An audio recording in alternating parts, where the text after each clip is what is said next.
Okay, welcome to the Board of Select meeting. It is April 23rd.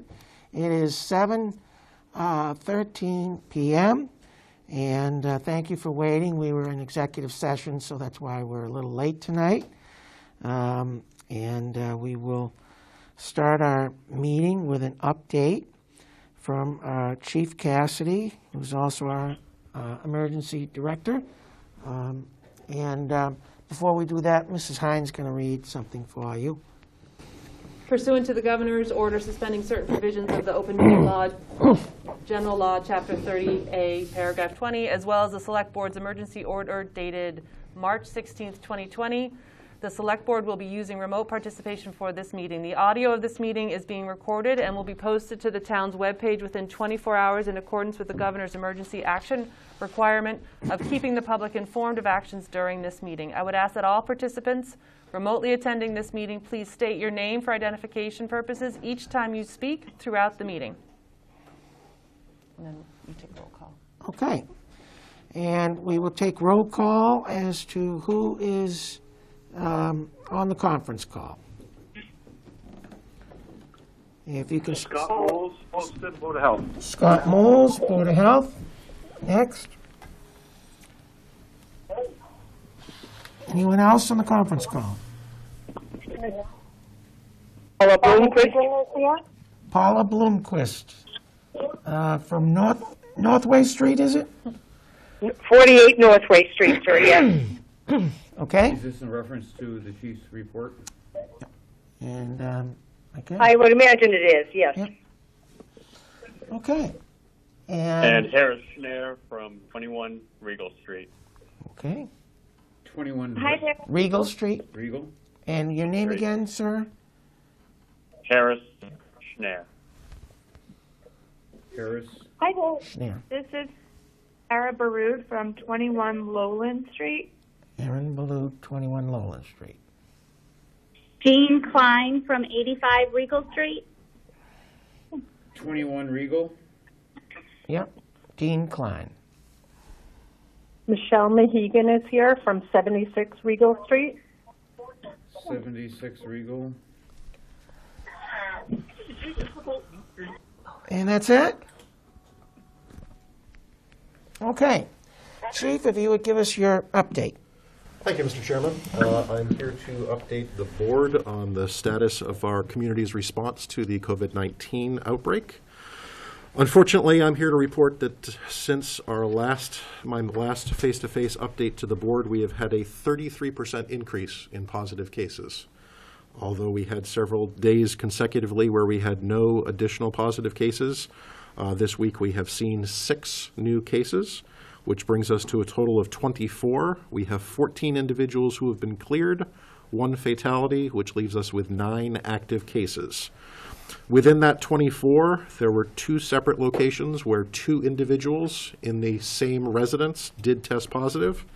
And so far, we have had 3 group homes where there have been positive cases, 2 residents and 1 worker.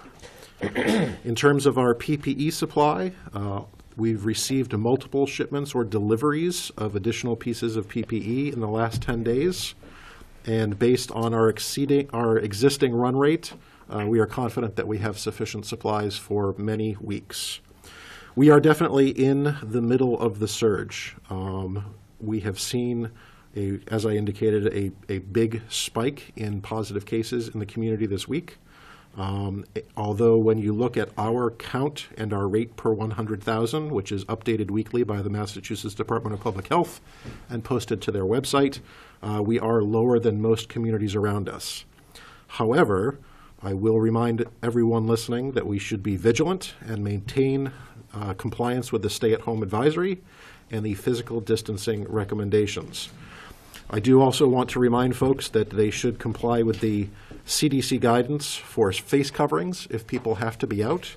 And we have posted additional CDC guidance to the town website this afternoon with regards to what the face covering should consist of, how they can make their own if they can't get them. But again, the CDC recommends wearing face coverings in public.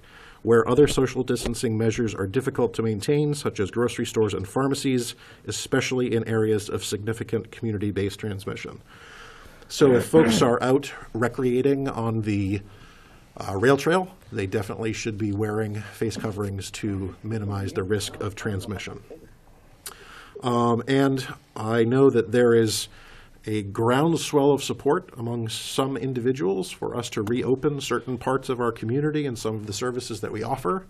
But as a student of history, I would remind the board of what took place in 1918 in Philadelphia, when folks grew impatient at the stay-at-home advisory, and they came out in large numbers for a celebratory parade to mark the end of the war. And within weeks, there was a huge surge of new cases and additional deaths. I do once again want to commend our resilient workforce that work for the town. Some are working remotely, some are working in a hybrid environment where they're both working remotely as well as in their traditional workspace. Many have had modified hours, modified assignments. I do also want to acknowledge that on Tuesday, with the governor's order closing school buildings through the end of the school year, that there is a grieving process which has been taking place. The teachers and the support staff have had to retool the way that they work with the students in town. And studies have shown over the years that one of the protective factors for students is a trusted adult. And so the schools are doing a great job of making sure that they're checking in with their at-risk students and families. The fire department partners with the schools, youth and family services, and the police department, and making sure that we check regularly on the social emotional health of the students, the families, the staff.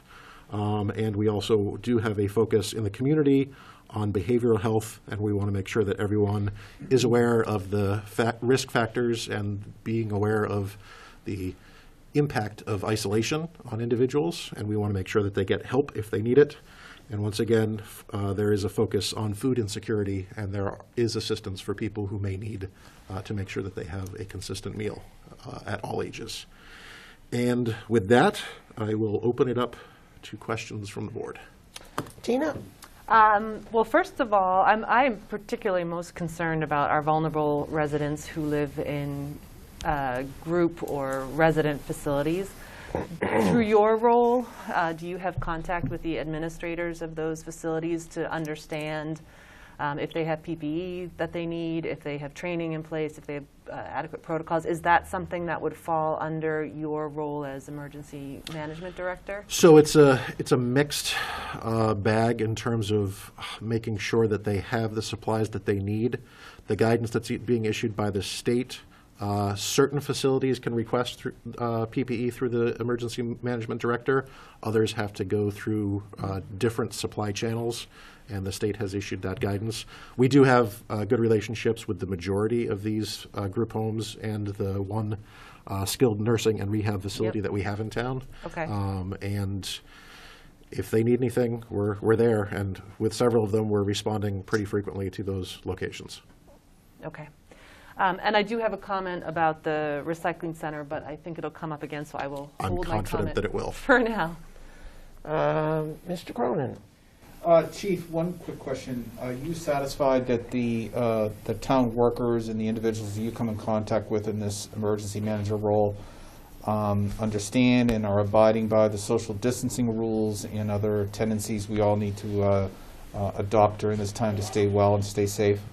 For the most part, there is excellent compliance. Every now and then, we do have to gently educate and remind people either to maintain their distancing or to make sure to be wearing face coverings. I would encourage you, to the extent that you need any emphasis from our board, either through messaging or some other means, if that is necessary, to come to us. Absolutely. We want to make sure people understand the seriousness of this. And we don't want to see any additional members of our workforce impacted by this disease.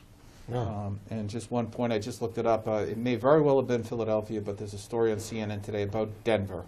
Ooh. They made the same poor decision back in 1918. You can check it out on CNN.com. And I believe that there also was a community in California that in 1918 decided that they would protest the stay-at-home order and also suffered a similar fate. Yeah, 8,000 people died in Colorado. It was the deadly second wave of that epidemic that really did them in. So thank you for your work. Thank you. Thank you. And now we'll take questions from the conference.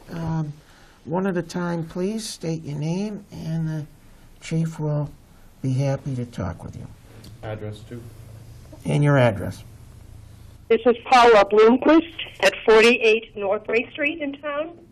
First of all, thank you for your contributions to the town. And I'm calling to inquire about the town's decision or solution regarding leaves and limbs in our yards. The rain has left puddling in leaf beds for mosquito breeding. The leaf stock is haven for ticks. The high winds have sent limbs down, and the wind has prohibited our burning. As you know, we're limited to 1 day a week in Marshall Street, and the prohibition has gone for several weeks. And storage for leaf beds, at least at our house, has exceeded capacity. Do you have any solutions? I would appreciate, and our neighbors would too. I'm calling for the neighborhood.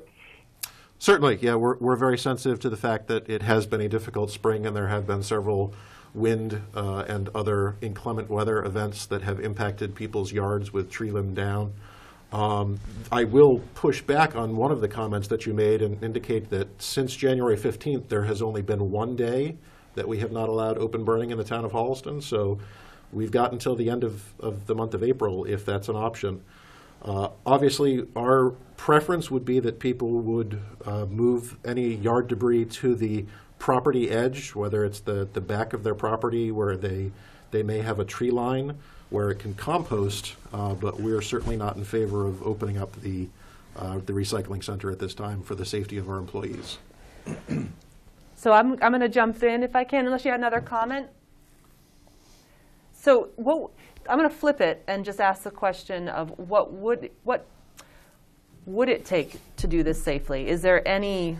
I mean, I understand that there's a risk. I wonder if there's been a discussion about a scenario where it is safe, and because you've gone through that discussion, you've ruled out that opportunity, that ability. Because I will say that Medway, and I believe it's either Hopkinton or Ashland, they are open. Their recycling center, the last time I checked, was open. So that leads me to believe that they're have gone through some decision-making process by which they felt it was safe. We may not have the resources, and that may be the answer. I just wanted to know if that conversation had taken place. So it's not so much a resource issue as it's a safety of our employee issue. The communities that you mentioned, Medway and Hopkinton, both of them have a count and rate per 100,000 more than double ours. So my suggestion would be, since we appear to have community spread taking place, that we want to minimize the opportunities.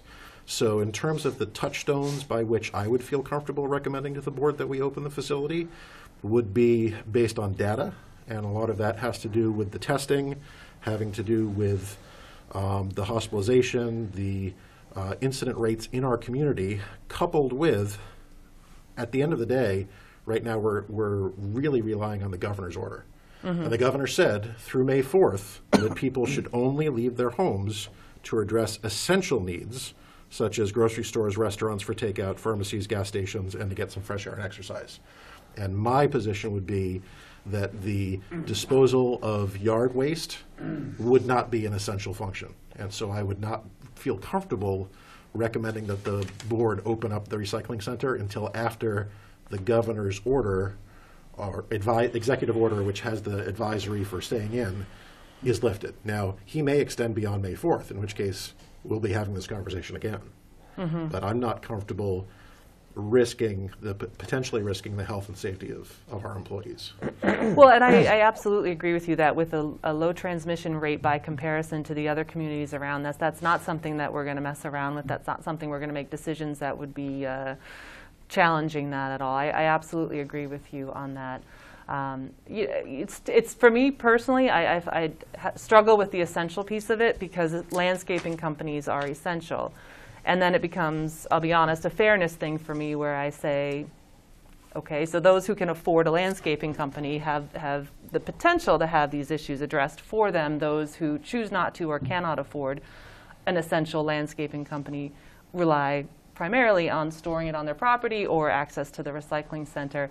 I'm not sure which is the bigger consideration. I think public safety trumps all, but I absolutely am sympathetic to the callers who are struggling with this. And yeah, it's a very tough decision. So you're being strong in your decision, and I appreciate that and respect that. Should we consider setting up a curbside pickup for the residents this year to make up for the fact that To they the best of can't? my knowledge, that has not been done in the springtime. But we have done it in the fall. You have done it in the fall. And we can Right. do it in the spring. And I will just observe, because I happened to be at the Medway Recycling Center yesterday. Yeah. And I think if you look at the footprint of the recycling center in Medway, Yep. it's much larger, Yep. and people can spread out a lot further than they can in Holliston, where it's a much more condensed area. So So all the more reason then to consider a curbside pickup. right, we have a proposal because from Harvey the residents at deserve $15,000 service. for a 1-week pickup. The residents deserve service, absolutely. Well, the question I think I have, and I'm not willing to spend $15,000 to pick up yard waste in the spring, but if E.L. Harvey's willing to swap the service and people want it now versus the fall, for example, is that an option? It's a zero-sum game. Has that conversation occurred? No, it has not. And, once you start the precedent, it's going to be hard to stop it. Which Meaning- precedent is that? Meaning if you start a spring pickup, Well, this is a pandemic. It's a little different, Well, I think I'd like you to inquire if we have the contractual opportunity to Swap it? Just evaluate the zero-sum effect of using the service now versus the fall in Because this at least in the calendar year. fall, the chances are they'll be able to bring their stuff to the recycling, and they can't do it now. John, that's a very clever way to approach this. And I'm wondering if we can get input from Scott Moles. So Ms. Bloomquist's comment about the risk of mosquitoes and ticks, I believe she mentioned as well. I think that would be interesting and important to hear our health agents' comments on how serious of a concern that is, because that may further justify a swap. Because if I understand correctly, in the fall, that risk goes down dramatically when Harvey would When it gets cold, Well, yeah. and when they would be doing that leaf pickup. So Right. maybe that's something to consider as well. Well, ticks are going to be coming out soon. Same with mosquitoes Oh, hi, Scott. with the warmer weather. Right now, you want just best place to have the leaves is put into the backyard, away from the houses, so we can open the transfer station up and do it safely, or require everybody to have masks. I think we need to at least extend it for another couple of weeks. And historically, when we've had significant weather events, whether it was Superstorm Sandy, Hurricane Irene, we had additional hours that were available at the recycling center. Right.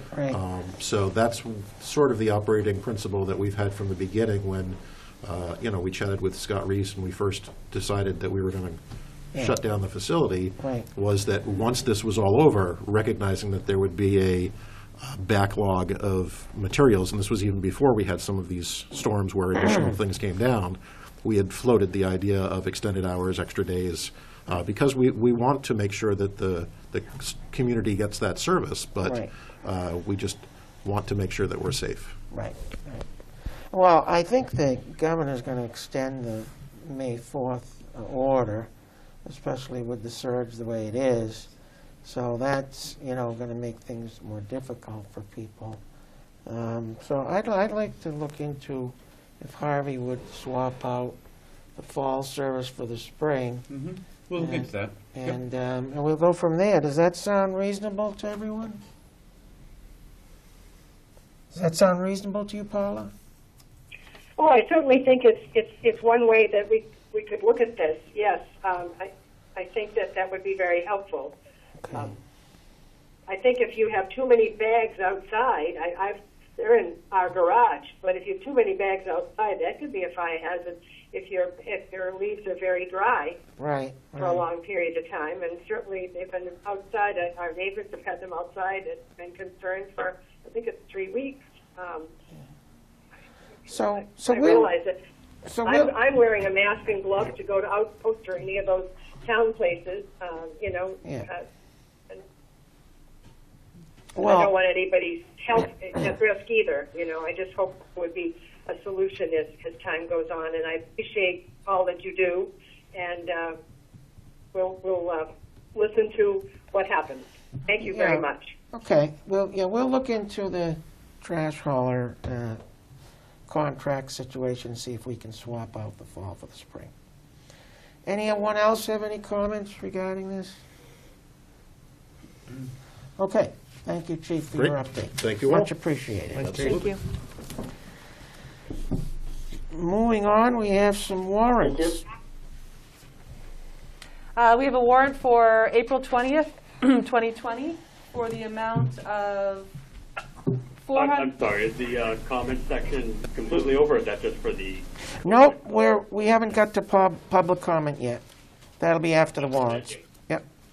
So we have a warrant for April 20th, 2020 for the amount of $486,344.29, of which I will leave it at that. And then we have a warrant, excuse me, I need to correct that. I'm reading the wrong information here.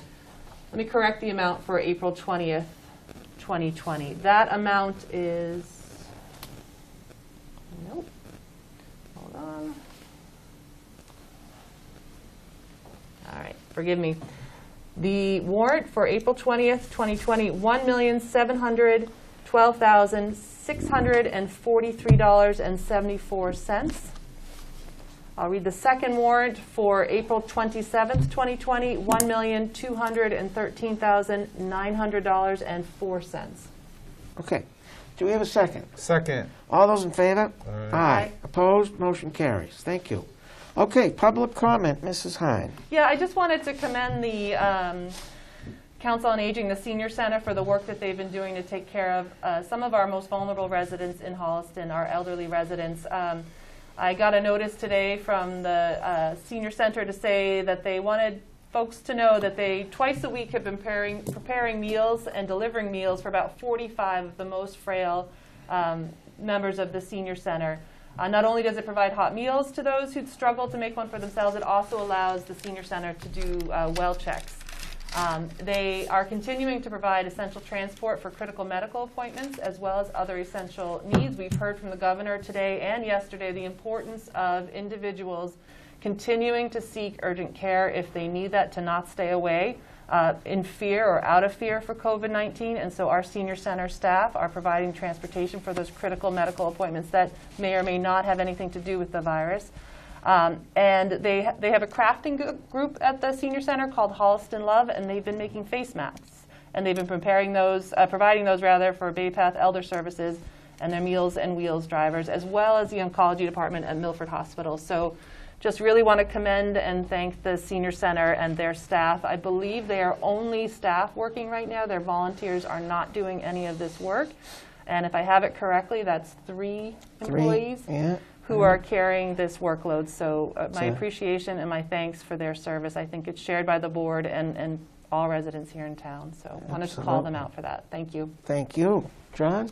Mr. Chairman, briefly on a very similar note, I just wanted to underline I'm so happy to live in a community like we do. During times like this, you read and understand stories of neighbors helping neighbors. A few weeks ago, as you know, our board approved of a donation, for example, from an anonymous person who wanted to fund the meal tickets for first responders at Holliston Grill. Yeah. Most recently, a wonderful story in Holliston Reporter about a resident who's providing anonymous meals for people who need them out of the goodness of their heart, and it's expanding. People are kind of helping out. Right. It's a wonderful, wonderful community, and it shows during times like this. The only thing I'd ask people to do is, I know we're all social distancing and sheltering, if you will, or quarantining. Don't forget those individuals Tina just mentioned who are maybe living by themselves.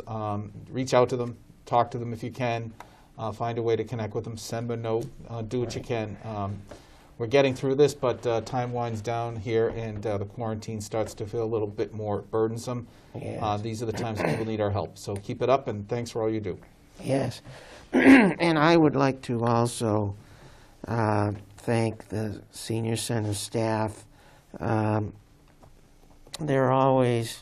staff is a shining example of what Holliston is all about, and they've always gone above and beyond to help the public and the seniors, and they even plant a raised vegetable gardens for the seniors, and they have volunteers that take care of these gardens, and they produce an unbelievable amount of produce and fruit that they share with everyone. And so there's a lot of little things that they do that people aren't aware of, and we can't thank them enough. They really are unbelievable workers. The other thing I'd like to report is that starting next week we'll be doing, I'll come into Town Hall myself, and we'll do virtual select board meetings, and just to try to have less risk and with health concerns, and I know other boards are already doing that, so we'll start that next week. I'll come in, and John and Tina will be on conference, and Jeff will be here, but it'll just be the two of us here.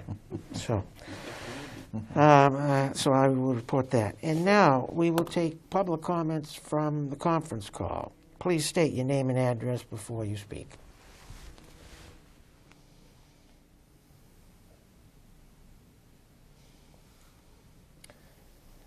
Is there anyone there for public comment from the conference? Yes, I'm here. I wasn't sure what the order was of speaking, so I'll go first. If that works. Sure.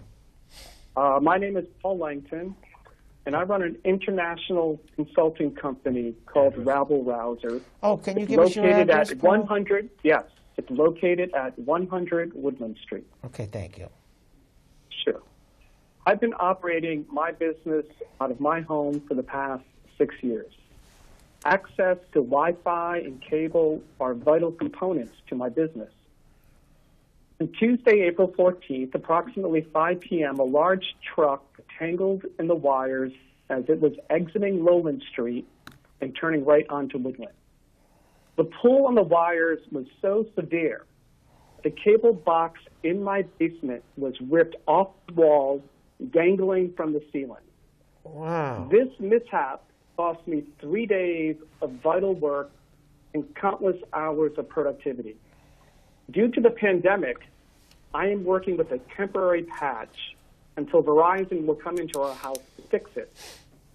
I have a business to run, and just like companies located in Lowland Industrial Park, and yet mine was halted by the impact of my business due to them using our neighborhood as a cut-through, but meanwhile having no impact on their day-to-day activity. I'm asking you for relief during this pandemic to address this issue and immediately shut down this Lowland Street extension to Woodland Street, to all heavy trucking, and ask that you make this permanent and enforceable measure. Thank you. Tina? Paul, thank you for your comments. I know you have had a very difficult week. You and your wife have reached out to me and to many others with your concerns, and I want to share two pieces of information. One is Chief Stone is working on an advisory memo that the plan is to have it issued to all businesses in the industrial park. Again, an advisory memo instructing them to use the official access point for the industrial park, which is Whitney Street. It is not enforceable in the sense that we do not have a truck exclusion in place, and that's the second piece that I want to share. I've had frequent conversations about seeking a truck exclusion through Mass DOT with Sean Reese. The pandemic has affected all of this. It has affected Chief Stone's ability to get the memo ready for tonight to be issued ASAP, but he is working on it. And it has affected the ability for Sean and hopefully myself as well to meet with Mass DOT. But I want to let you know that both of those are active and in the planning steps moving forward. I don't know when we would possibly have that conversation with Mass DOT, and I cannot guarantee the outcome of that conversation, but we do have information to present that justifies a truck exclusion on Woodland Street. And I hope to have an update from Chief Stone when he has the time and the ability to complete the memo, and we'll share it here. Great. Thank you very much. I really appreciate that. Absolutely. John, do you have any? No, I think Ms. Hand covered it. Thank you. Next person, please. Hi there. Jean, this is Jean Klein from 85 Regal Street. I guess I just wanted to support the first speaker, and I just want to underscore the fact that Regal and Norland are two streets that are filled with young children using the rail trail to get to and from Placentino, and we have had a number of close calls with large trucks. So again, I just want to echo that this really needs to happen, this truck exclusion. It's not fair to these neighborhoods. Okay, thank you. Next. Hi, this is Harris Schneer from 21 Regal Street. Yes. And I'd like to echo the same concerns. Before this pandemic, I travel up, work, and I'm not home during the day. But since my increased time at home, my increased time with my family at home, we've seen an absolute increase in large trucks and tractor trailers, not only going down Lowland, but turning into Regal Street as well. And it's an endangerment to our young families, including my own, that play in the road and try to ride their bike around. Right. And also to people crossing the rail trail there. We see a lot of close calls, and it's a matter of time before it's not just a noise complaint or somebody's cable being put out, but it's a life that's either taken or somebody that's critically hurt, and it's going to happen at some point. Absolutely. We appreciate So I think either, of course, having the long-term plan of having an exclusion would be great, but maybe more visibility of signs for the time being, just because it seems like these businesses behind us here on Lowland Industrial Park just aren't taking this seriously, or they're not communicating it well to their delivery drivers. Okay. I did discuss with Chief Stone whether or not there were legal signs that could be posted advising heavy vehicles, commercial and industrial vehicles, to avoid residential neighborhoods. And the discussion, highlighted the fact that there are not legal, and by that I mean Mass DOT, Federal Highway Administration, sort of signs that would be enforceable. So the advisory memo comes sort of out of a response to the fact that we don't appear, to the best of anyone's knowledge, to have the ability to post a sign that advises trucks to avoid a residential neighborhood. So again, the memo is sort of in place of that while we work to get to approach DOT about a truck exclusion. John? I just have a quick question, not for the callers, but for Chief Cassidy while he's here, if I Yes. could. Chief, I don't need to put you on the spot, but in this case that the gentleman described, was the trucker fined for his actions or cited? And will there be any cost paid to the town for the damage done by that driver? I do not believe that there was a citation issued, and the utility company could subrogate against the carrier's insurance to recoup the costs of their repairs and the details that were required for the new pole and the work that needed to take place. Did Holliston Fire respond to the incident? Yes. And were police on site? Yes. And to your knowledge, there was no citation given? Correct. Do we know who it was? The truck was not present when I arrived. So we may not even know which truck. Okay. We'll look Follow up into with Chief Stone. With Chief Stone, yeah. Anyone else? This is Michael. This is Michael Barry. I live at 54 Regal Street. Okay. This is a subject we talked about. 25 years ago, we had talked about doing something at that particular entrance into the park. They did put the sign facing on the north side of Woodland, facing that, so that the trucks are supposed to go straight down to Washington Street, take a right, and go into Whitney, which obviously none of them do. And piggybacking some of the other discussions we already had, with this pandemic and the fact that we're home during the day, there's a lot more traffic that we've seen. But the fact that if you come down to that street, now that we're out walking during the day, you'll see the trucks coming down from the industrial park down onto Woodland Street. They're not really going at a safe speed, knowing that there's a rail trail's right there and the kids are walking on it, the people are riding their bicycles. And I've witnessed people not stopping there on their bicycles going from one side to the next, which is something we can't really control either. But one of these big trucks, when you get these things loaded, even if they're not loaded, they're not safe to stop on a dime. So you're going to have people walking across the trail thinking the truck is going to stop, and there's not a chance the truck is going to stop, or someone might get hit. Right. And then when you look at down coming off of Woodland Street onto Lowland Street, if you're looking down the very corner, you can see where the trucks have driven up and over the curb, coming very close to the fence on either side. And if you're coming down from Regal Street to Washington to Woodland Street, and you're walking, that's where you're going to be walking, is right at that curb. If the truck is coming around the corner there and they're up on the curb, they're going to hit you. So these are things that have to be taken into account. Right. And again, we talked about this about 25 years ago when we had issues with the industrial park. And so the solution they came up with at that point was to put a couple signs up, which are evidently not being paid attention to anyways. But one of the other things they had come up with, and we had talked to the DOT at that time, was putting a berm across, which basically closes the road to traffic, putting it right at the end of the railroad tracks, and at the time the traffic was actually active. So the DOT had talked to us about that possibility is there.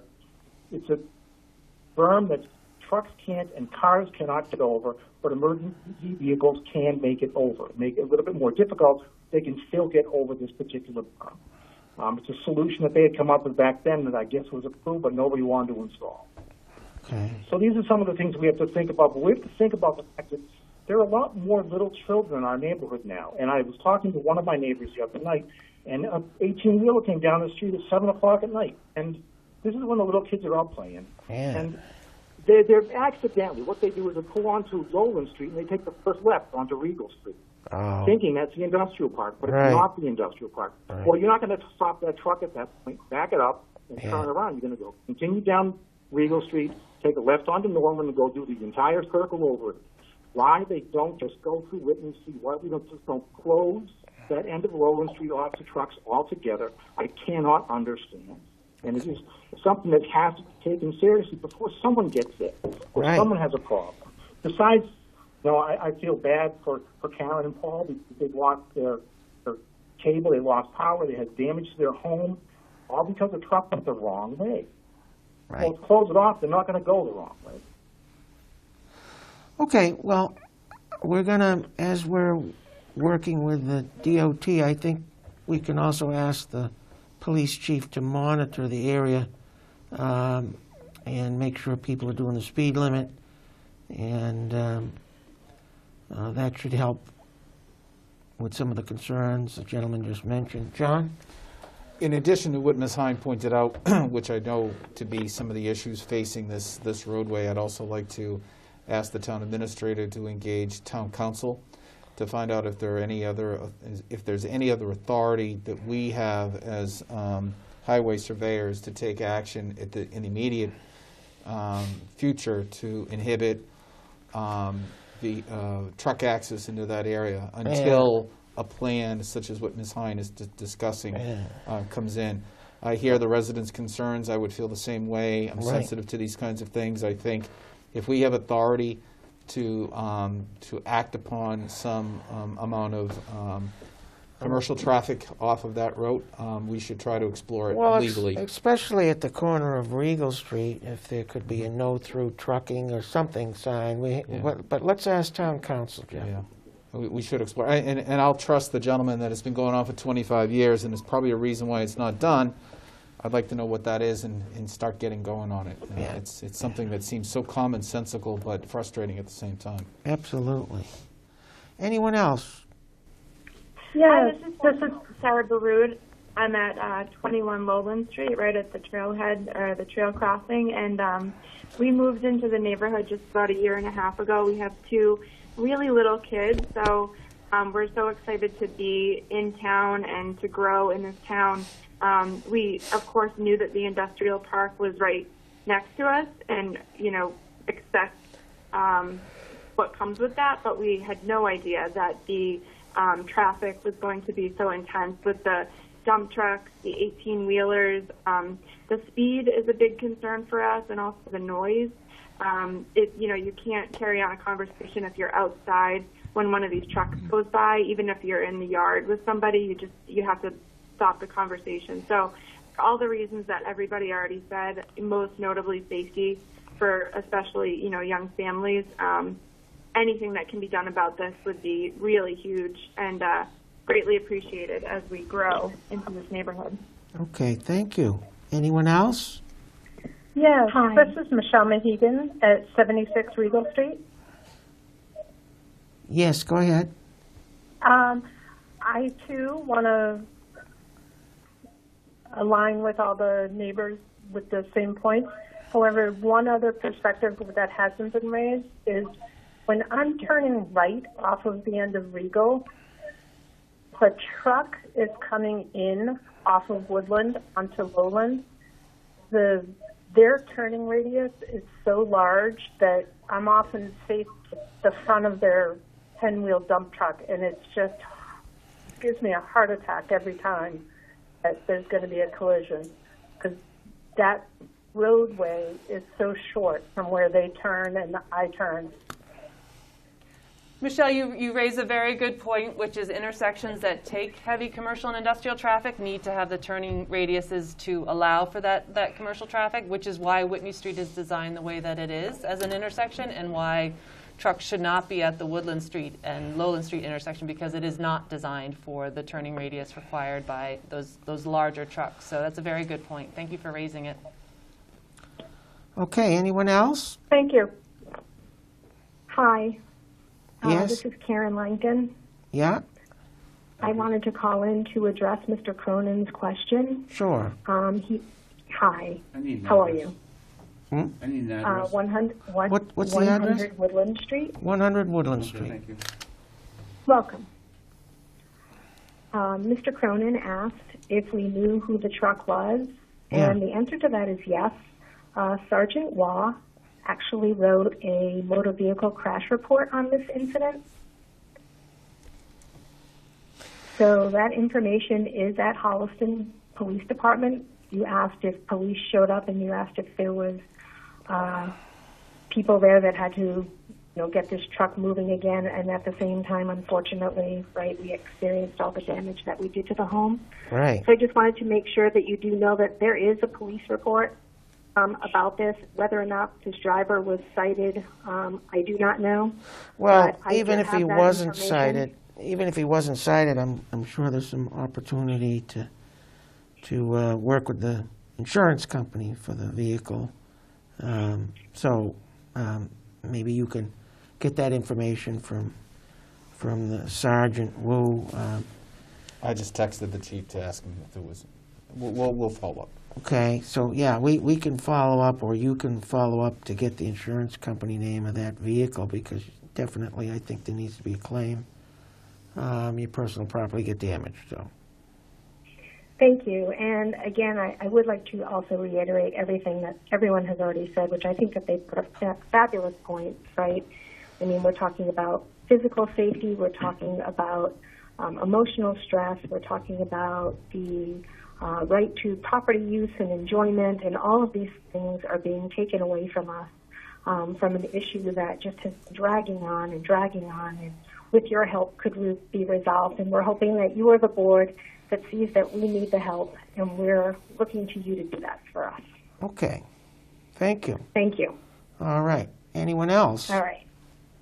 Thank you very much. You're welcome. Thanks. Good night. Good night. Okay, if there's no more public comment, we will go on to the town administrator's report. All right, Mr. Chairman, thank you very much. Brief report tonight. We had a very successful bid opening on the Woodland Street removal of debris. As you recall, in the draft warrant, we had $110,000. In the warrant, it's now down to $50,000. So thanks to James Keast for doing a great job on that, and Sean Reese, and also our building inspector. And just for folks that aren't aware, James Keast is our new facilities manager director, which is really an important position for our town. He's been so far saving us tens of thousands of dollars, and we can't thank him enough for being so proactive. We had a very robust response to the bids. We had, I think it was maybe 11 proposals, and as I said, the low bid came in at about $40,000, but we're putting in about a $10,000 buffer there to make sure it gets done properly. Can I just add Sure. something? I spoke to James last week before these bids were open, and the value of that cleanup was trending, as you said, twice that amount, Jeff. Yes. I was wondering if James could find out from DEP if the cleanup of the site can be deferred until the fall, mindful that $100,000 or whatever the value was going to be in the annual town meeting would be a big nut, to look at. I haven't heard back from James if he's got a definitive from DEP, but it would be beneficial to the town to defer it till the fall, because the site is in control. It's not, it's not leaching. It's not doing anything bad. Right. It's latent. But Yeah, that would be a DEP decision. it would have to be. I mean, we're under directive now to clean it up under a certain time frame, but we would need their permission. So I just want to pass that along to you, Jeff.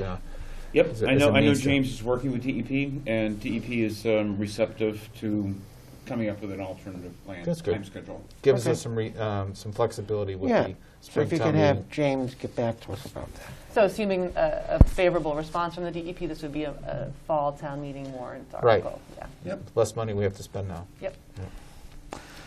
Okay. The other thing is that I received a request from New England Golf about their request to defer their payments on their lease until August because of the economy. Right, right. Less people golfing, apparently. Right.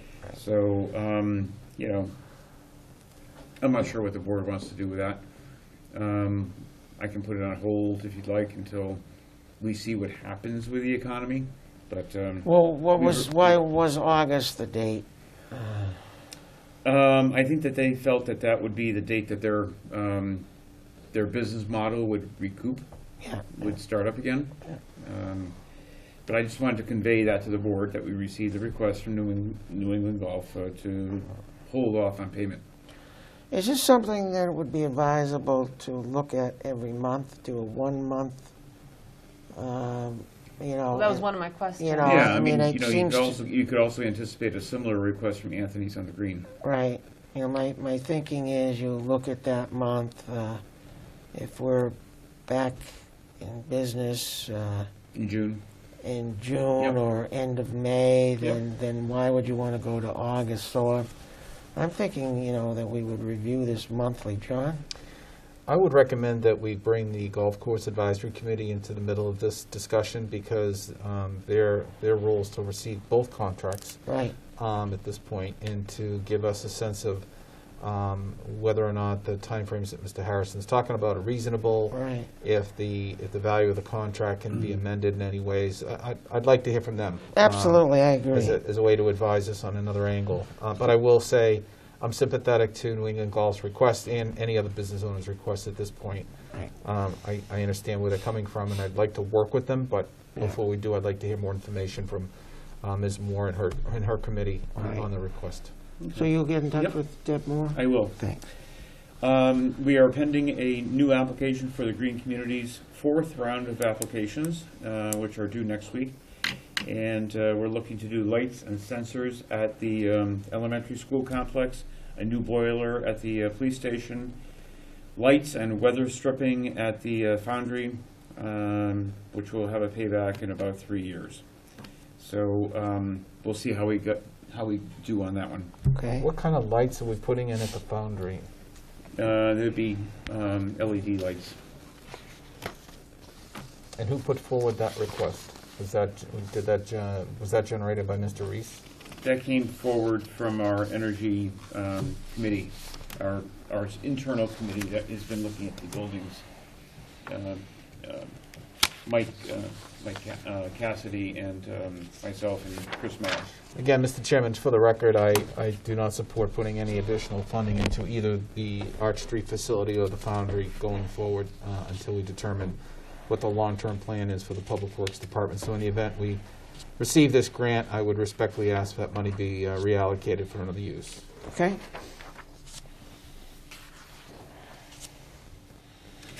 Finally, on the update on the governance committee, Tina had asked that I provide an update as to what's going on with the governance committee. The governance committee has been created. It's been approved. The charge has been approved by the board. We have one appointee. I think that it's an opportunity to get the public out there and aware that this committee is being formed. We have one person who has been appointed by this board, Sam Tyler, and I know he's anxious probably to have some other people join him on that committee to get going on the work. So anyone who's interested in joining that committee, they can email me. I can forward them, any individual, any resident, a copy of the charge of the committee, and send me a copy of your letter of interest or resume, and we'll get it before the board, and hopefully we can get a quorum. Well, Jeff, I have a couple questions on that. What does the charge call for the number of members? For 5. 5? Mm-hmm. Okay. Their work should start soon, in the sense that we were originally hoping that there would be some articles that could be proposed for town meeting, which at the time we were thinking it would be in May. So we bought a little time in that regard because it's now June, but that work still probably needs to get started. Thinking outside the box a little bit, does Sam have the ability to make some recommendations himself? Not without a quorum of the committee. Okay. And so you've only received one application or one interested? Well, that was from Sam. Yep. Yep, and he was appointed.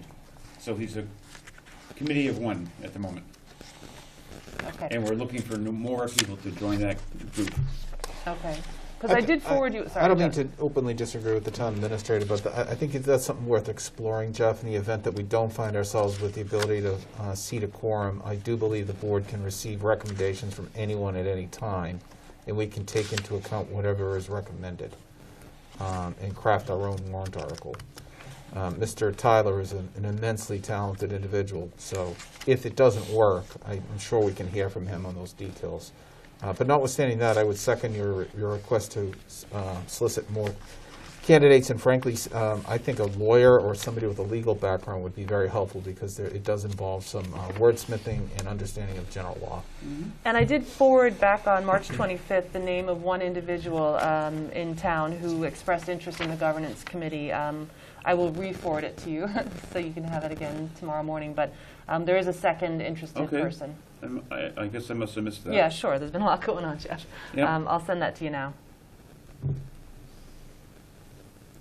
That's all I have. Thanks, Jeff.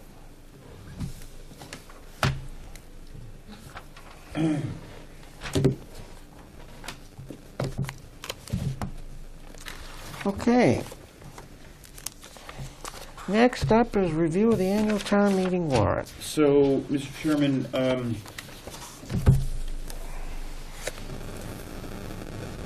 I guess we need to get our heads around how you want to deal with this a little bit, who you want to come in to see you. This is a sort of a broader discussion regarding the budget and regarding the warrant. And my preference is to have them both together. You know, if you're going to bring in a department about the warrant, about their budget, if they have a capital item, to deal with them at the same time. Right. Instead of having them come back and back and back before you. Right, right. So, you know, I'm not sure how you want to deal with this exactly. Because, I mean, there are articles here that, Article 5, for instance, is the compensation for the town clerk. Right. Okay.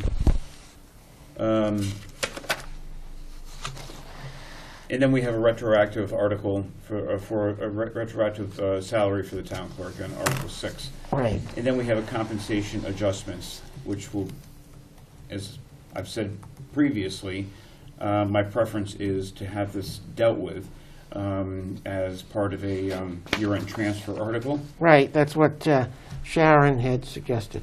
Correct. Town accountant. And that's what I've reinforced and repeated several times. And hopefully on May 1st, when we are able to do year-end transfers, this article will go away. Right, right. If the Finance Committee agrees to deal with it. Right. Just to remind everyone, there was a $75,000 appropriation that was approved as part of the budget for FY20 to do adjustments for department heads.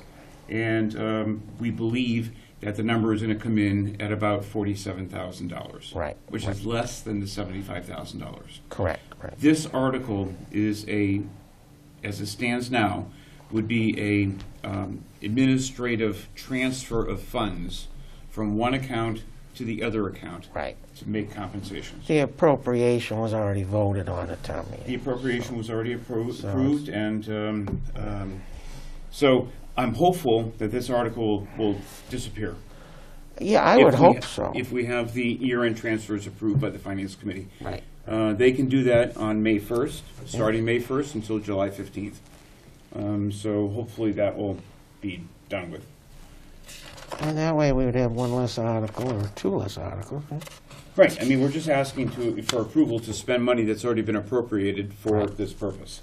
So, I know that Article 9, the current year fiscal year transfers, according to our town accountant, I sent it to her. She said there are current year fiscal year transfers in the works. I don't have the detail on that at the moment, but hopefully I will next week. And so Sharon will get you that. I'm prompting her to provide that information to us as soon as she can. Okay. Yep. Talked with the chair of the Finance Committee, Ken, the other day, and his assessment was that that the residents would probably not support studies that the Select Board's been working on for a long time for very important matters. But I think he's got a very good point that with all the fiscal issues coming before the town for 2021, that residents will be reluctant to approve most anything. So. So that's something we're taking under consideration, his recommendation. So are you on any particular article that you're looking at, or? Well, we had our studies for the DPW garage, the study of the water infrastructure for the accelerated pipe replacement, and we had one for the sidewalk safety. Just respectfully, I am looking at the order of the articles before we get to that. Yeah. So Article 17 is the capital expenditures article. Yeah. And, I think I provided a recommendation to the board about 2 weeks ago about some of the expenditures under that article that should be delayed. Right. I think personally that most of it should be delayed. I agree with you. This is we get into elected boards, jurisdictions, and we need to get the school committee in here.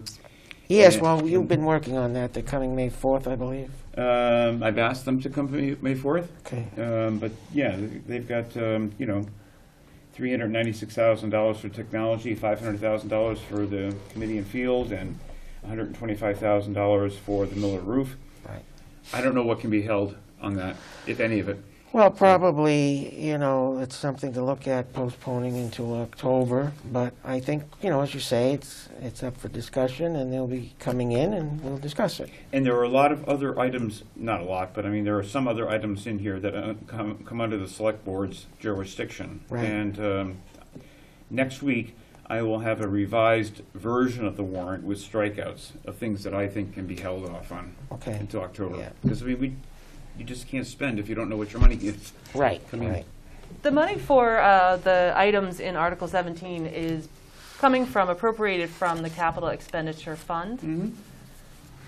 Is there any situation with this current crisis and what we anticipate to be as a potential loss of revenue that affects that Capital Expenditure Fund?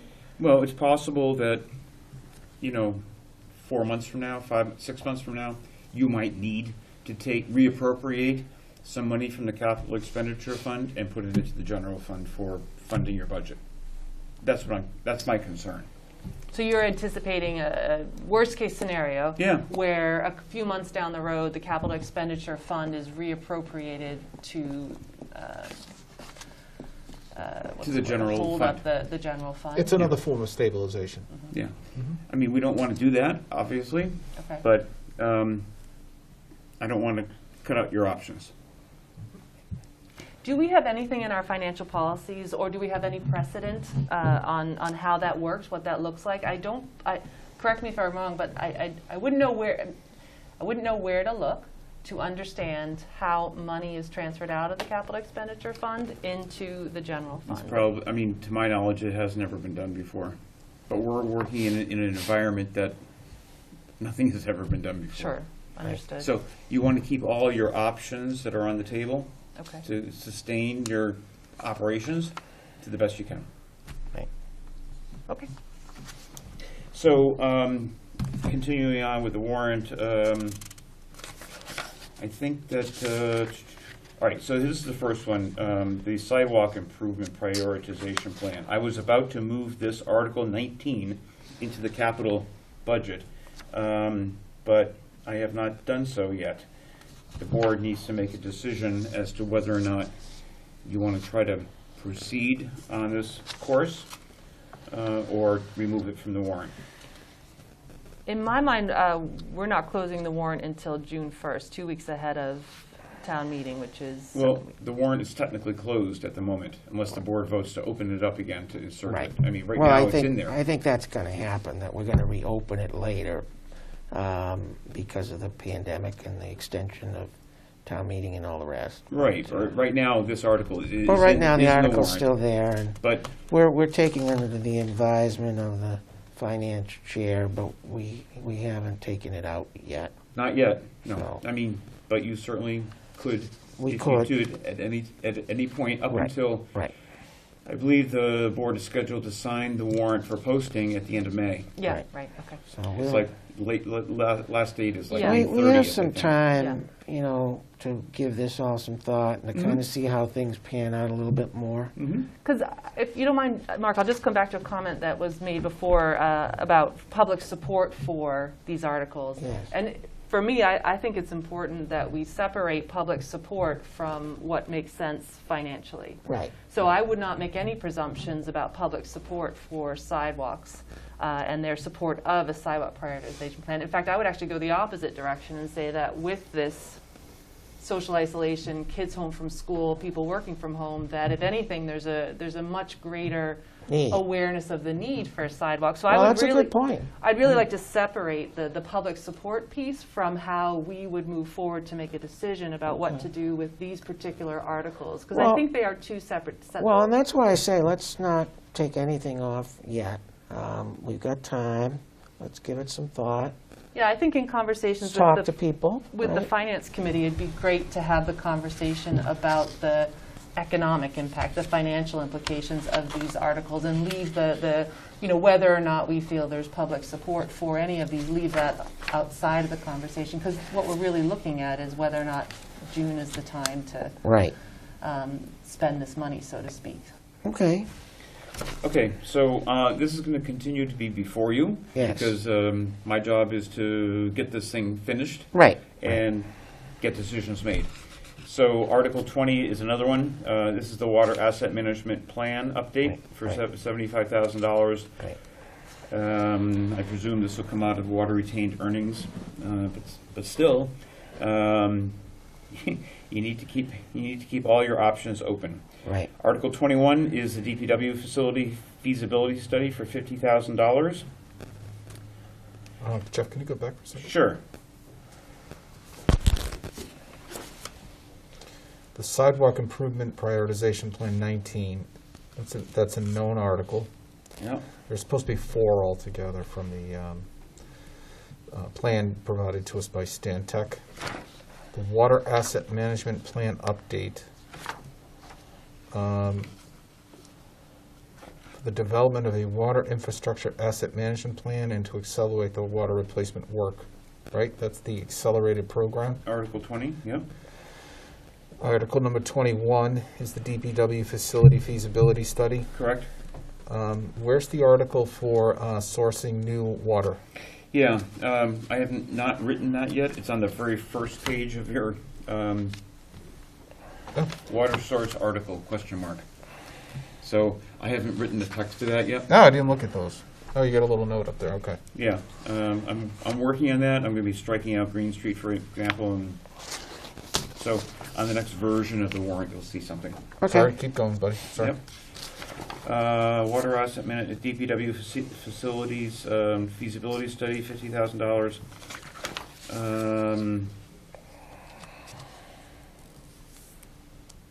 So this is Article 25 is the Middlesex County Retirement System Stabilization Fund. Again, this is coming out from our the result of our bond rating discussion. They thought, the bond raters thought it would be a good idea for us to put up a stabilization fund for our retirement system. Again, this is nice to have if you can do it. You may not be able to do it in May. Right. You might have to defer this until October. It's not something that has to be done immediately, but it'd be nice to have it. Yeah. Okay.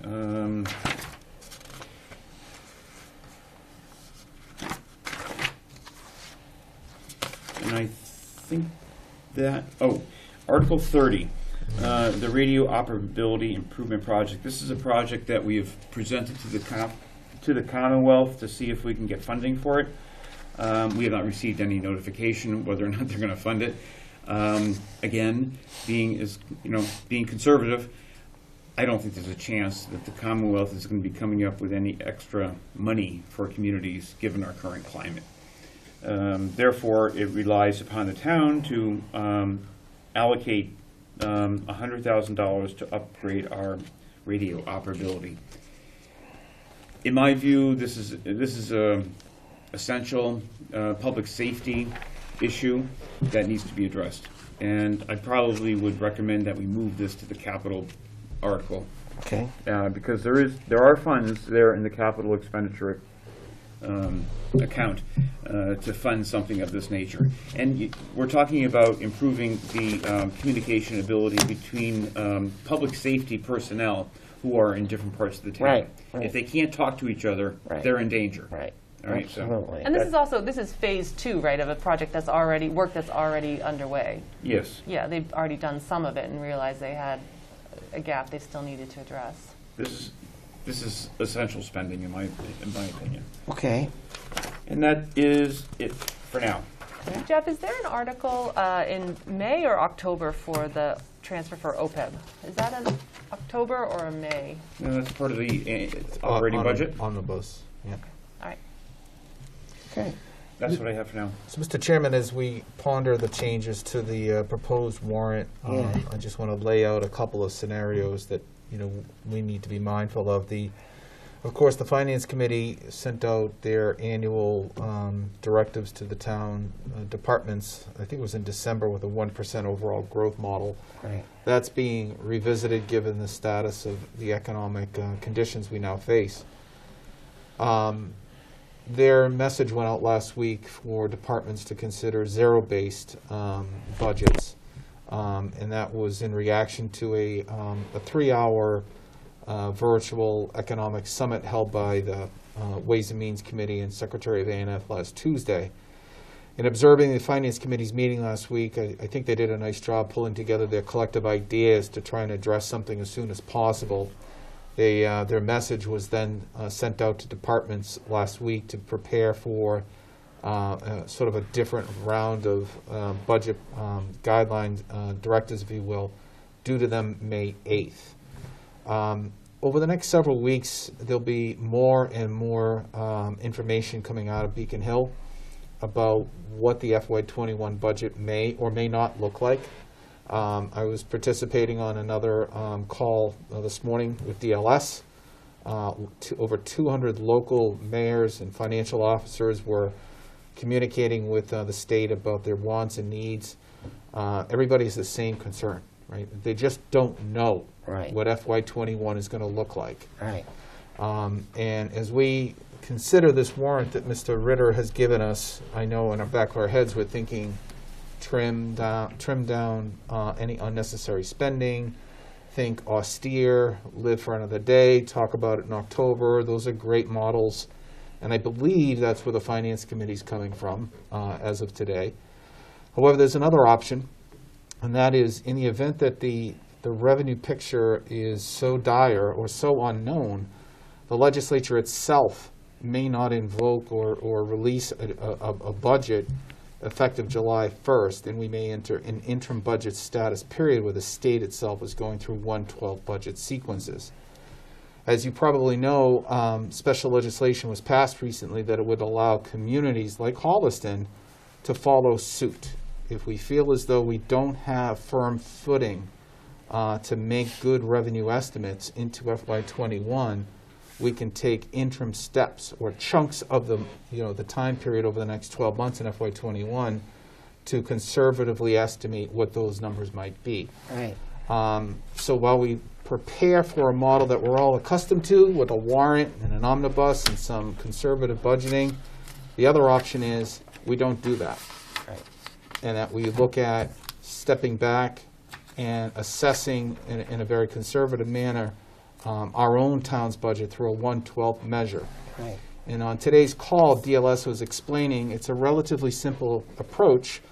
You take your FY20 budget, you trim out any non-essential discretionary spending, you strip it down, and your town controller or accountant prepares what would be the budget over a 12-month period divided by 12.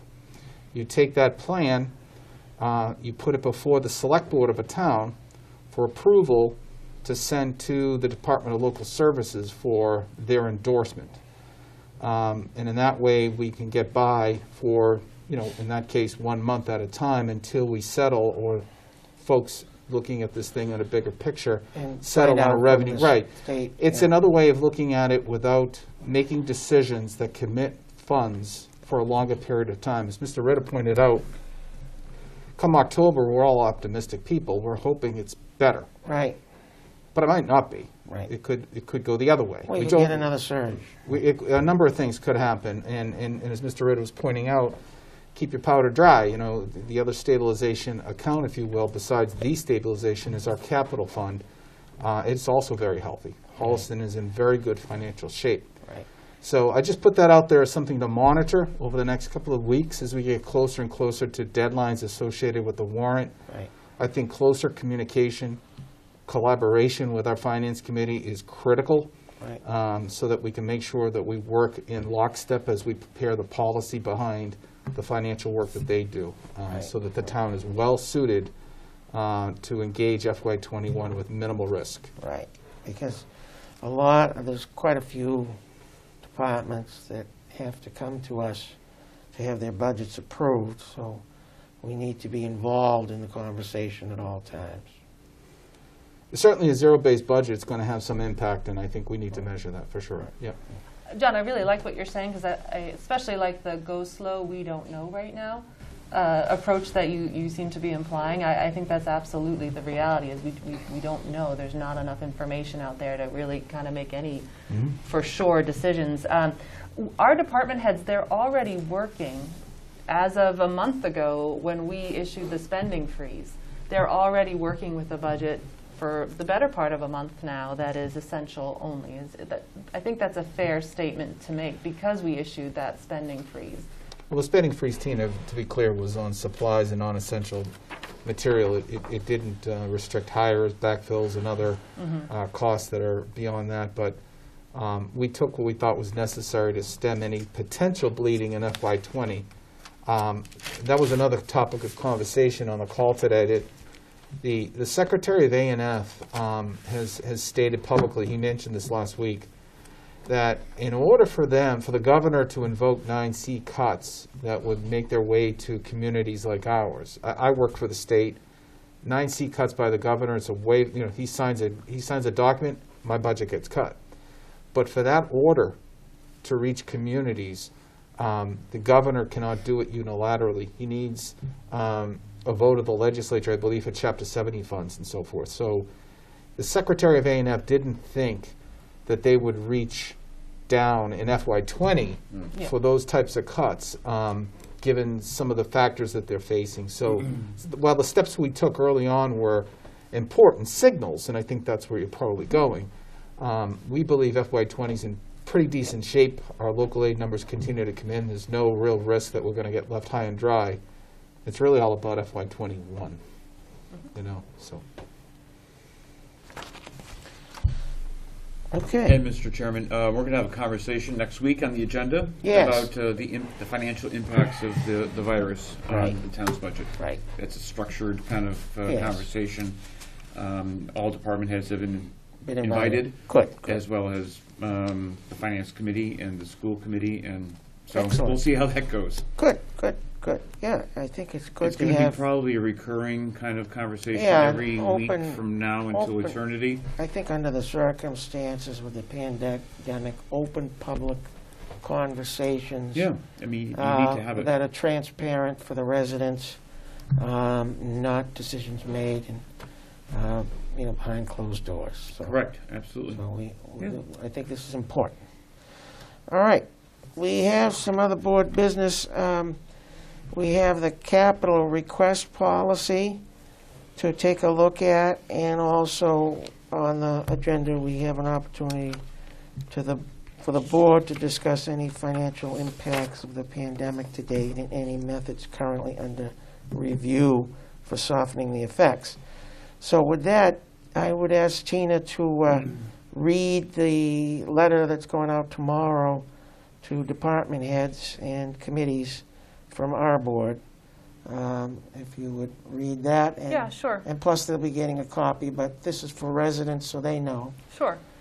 So the letter the select board, or memo the select board will be sending out reads as follows. In response to the anticipated loss of both state and local revenue resulting from the COVID-19 pandemic, the select board has prepared the following statement for all town boards and departments.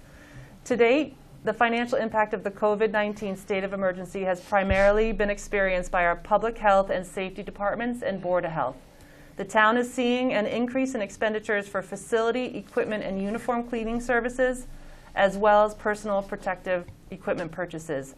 The town has not yet experienced a reduction in local or state revenue. Our last monthly payment from the state was on time and for the budgeted amount. The decision of the Select Board on Monday, April 13th, 2020, to delay property tax payments to June 1st, as well as eliminate some late payments and fines during this crisis, is anticipated to have a temporary and minor impact on local revenue. Both the Stabilization Fund and the Capital Expenditure Fund have balances in excess of $6 million each. This is the good news. All economic indicators point to the fact that municipalities must prepare for reductions in state aid. The loss of sales, excise, and personal income tax revenue during this crisis will have a significant financial impact on town and state budgets for fiscal year 21.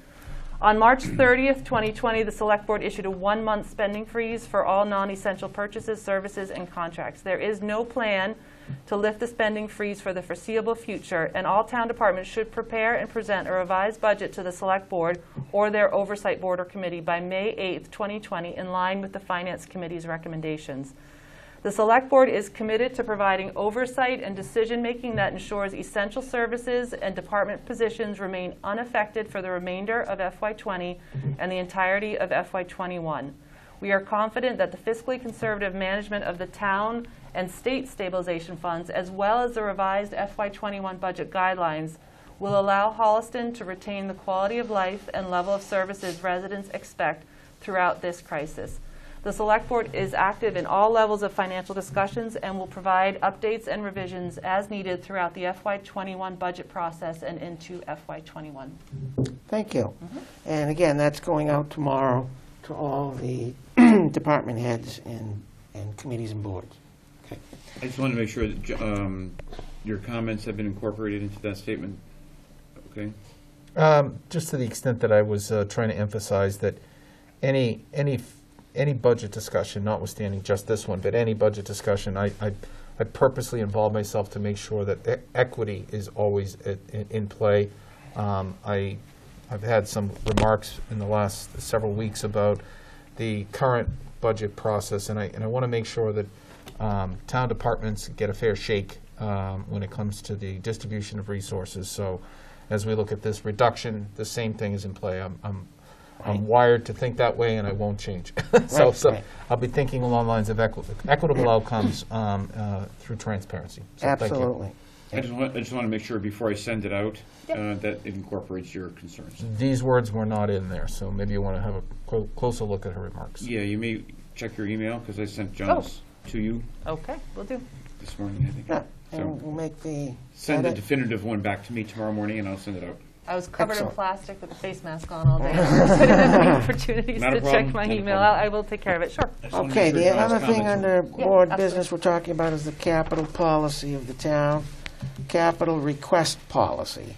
So this is not money that's within the budget of the particular department or committee or Right. I this saw it. this is extra money of the town. Well, the that policy comes- was adopted about maybe 2 years ago now. Yeah, yeah. And I believe that there's some communication going on around about doing some further refinement of the language of the policy. Yeah, and Mrs. Hine has been working with people on that.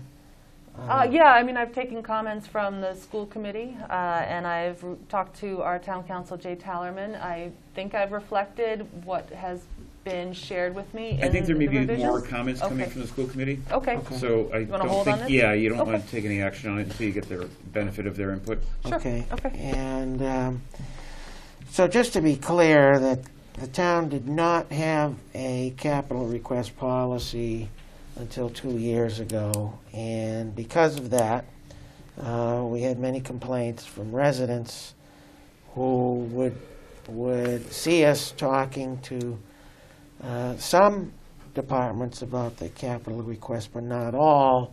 And their concern was it wasn't transparent enough, and that it should be, and that residents always, so many of them watch our meetings, and they expect to be able to get information from us. And if the information is not shared with us, and we don't know about the request, then we can't do our job.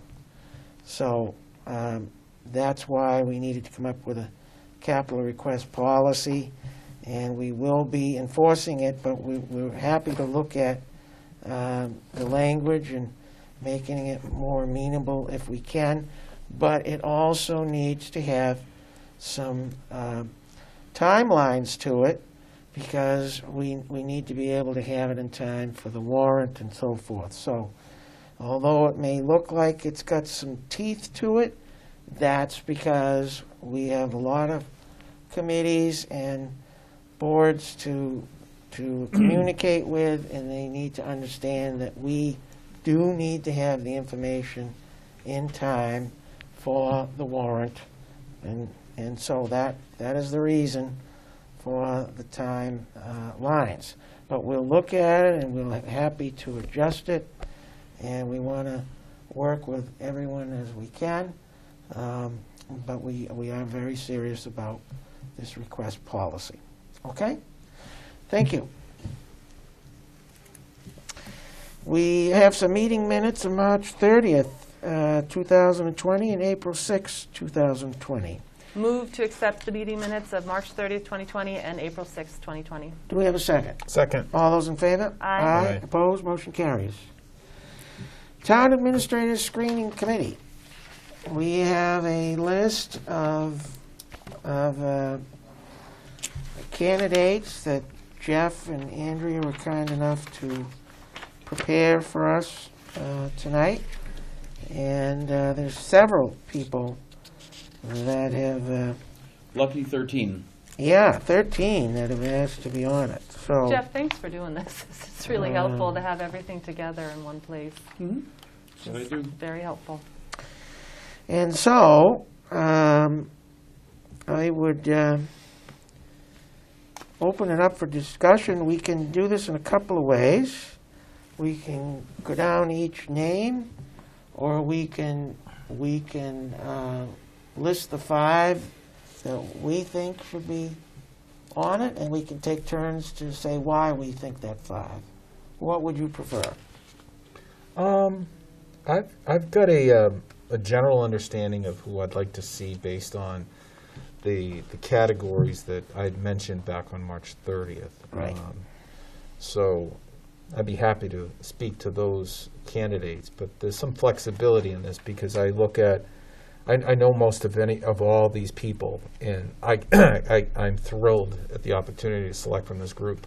It's a great group. I'm very impressed with the options. So Yeah, I mean, it's quite I have a lot of impressive. flexibility in how it all lands, but I can tell you what I'm thinking. If you want to start with that. Yeah, You want to start with that? Yeah, let me see what you're thinking.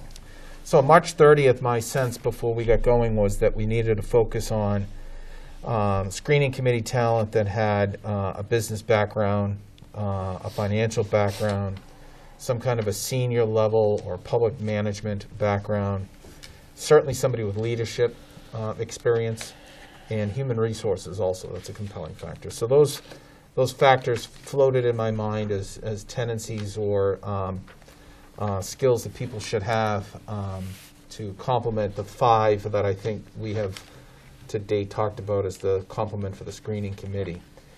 When I looked at the individuals, and some of them sent in resumes, others just their expression of interest, and I happen to know, as I said, many of them. The 5 that I would pick would be representing sort of the business side. Mary Greendale, she's a past business owner in Holliston. She's got a strong business interest. She's always sending us information about economic development and things of that nature.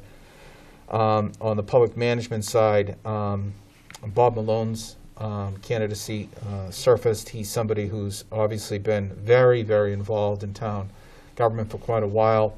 He's got a master's degree in finance, an undergraduate degree from Stonehill. So he's got a great background to help us on the public management side.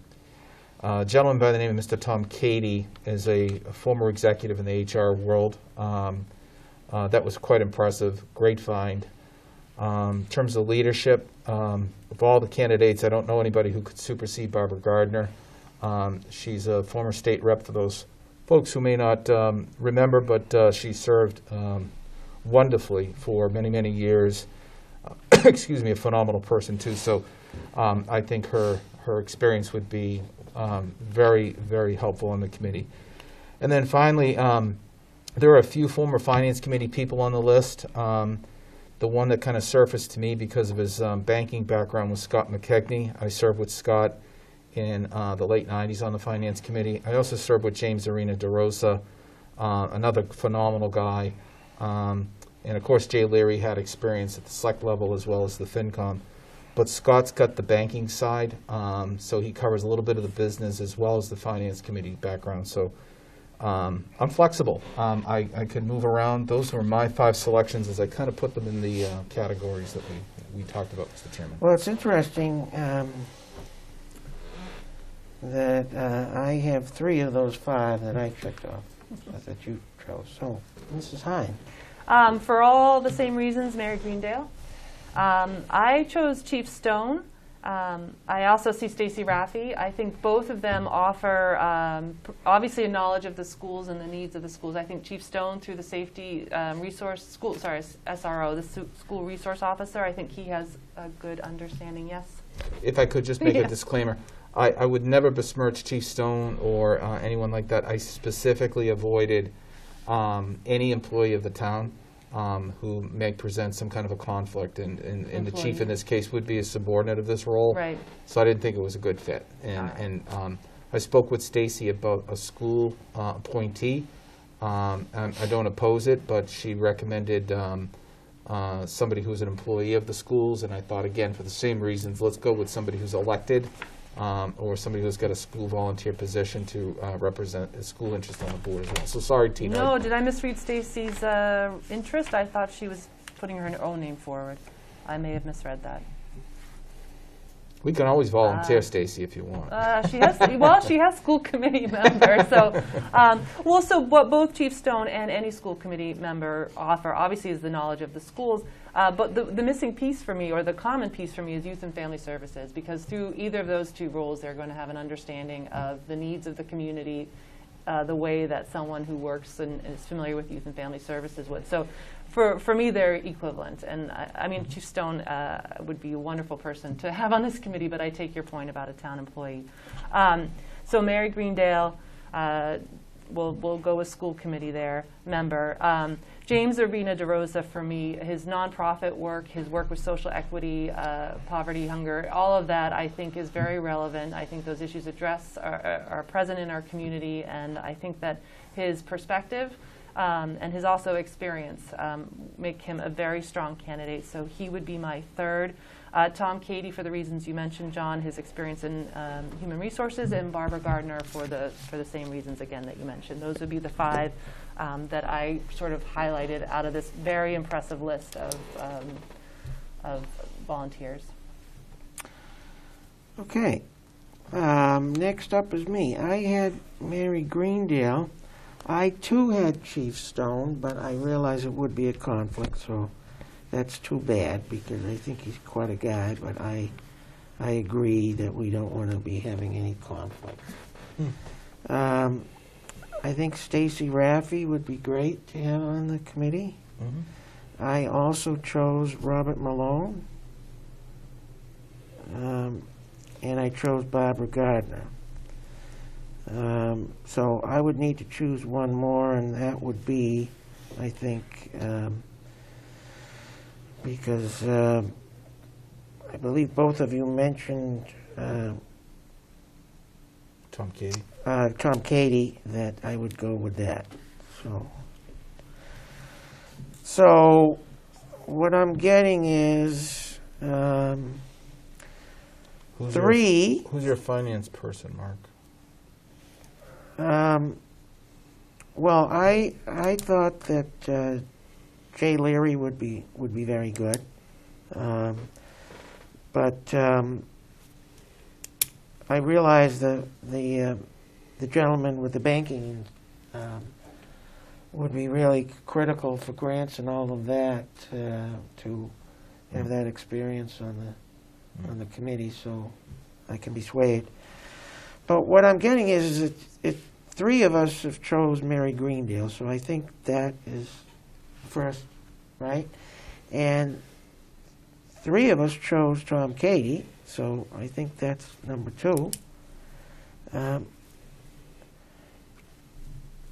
And Barbara Gardner was three of us, so that's number three. And so we need two more. And we do have two for Robert Malone. Could I possibly make a recommendation that could screw this whole thing up? Yeah. Could we explore making the committee 7? And I'll tell you why. Because the school piece was not in play when we talked about this. Right. We talked topics. Right. And I know Stacy emerged and said, expressed interest. And I think they need a seat at the table that really isn't captured in some of these criteria that we talked about earlier. Right. So that brings it to 6, and I think you need an odd number. You got to have an odd number. So I suggest considering that, Mr. Chairman, if you want to grow the pie. Well, I think we need a motion to do that. It's in the.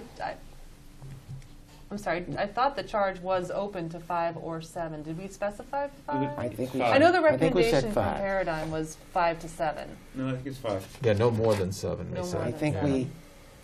I think we voted on 5. Correct. So we would need a motion to change that. I'll make a motion to increase the size of the Town Administrative Screening Committee from 5 to 7. Second. All those in favor? Aye. Aye. Okay. So far then, what we have is Mary Greendale, Tom Cady, Barbara Gardner, and Stacy Raffi. And then we need 5, 6, and 7. And Three more. we had Kevin Robert Malone. Two of us that liked Kevin's experience is unbelievable with management. Is that something you would go along with?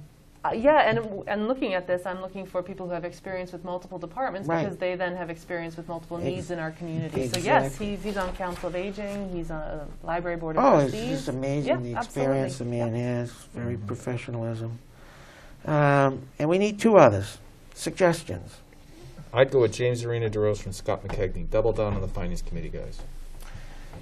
I have Nothing. no opposition to that at all. So let it be. James Arena DeRosa and Scott McKechnie. Right. Do you have all of that, Jeff? Yeah, got it. I just need a motion. May I have a motion? And please read the names. Happy, do it? sure, Go ahead. happy to do it. Before I read the motion, though, I just want to make sure we're clear that we have not thrown Stacy Raffi under the bus, and that we leave the ability for her to. Are we leaving the ability for her to designate the school committee member, or are we nominating Stacy Raffi? I think we're nominating Stacy Raffi.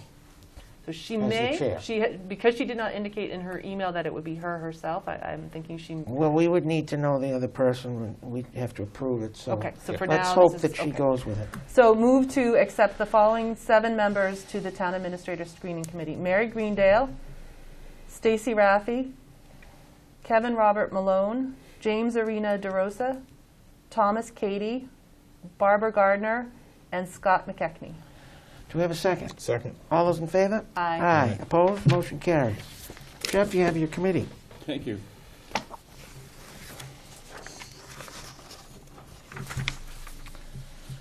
All right. Year-end transfers. I have nothing to report at the moment, Mr. Chairman. I mean, the first window of opportunity comes on May 1st. And So you this is a are couple weeks early. working with our town accountant, Sharon. Yep, so- yep. I was hopeful that we might have something available for you tonight, but we don't. Okay. So, Any other business? Jeff, I just want to come back to, I totally appreciate the tone of the comments earlier. I absolutely get it. I just wanted to point out 9 Green Street Committee is planning on meeting remotely before the warrant, before town meeting.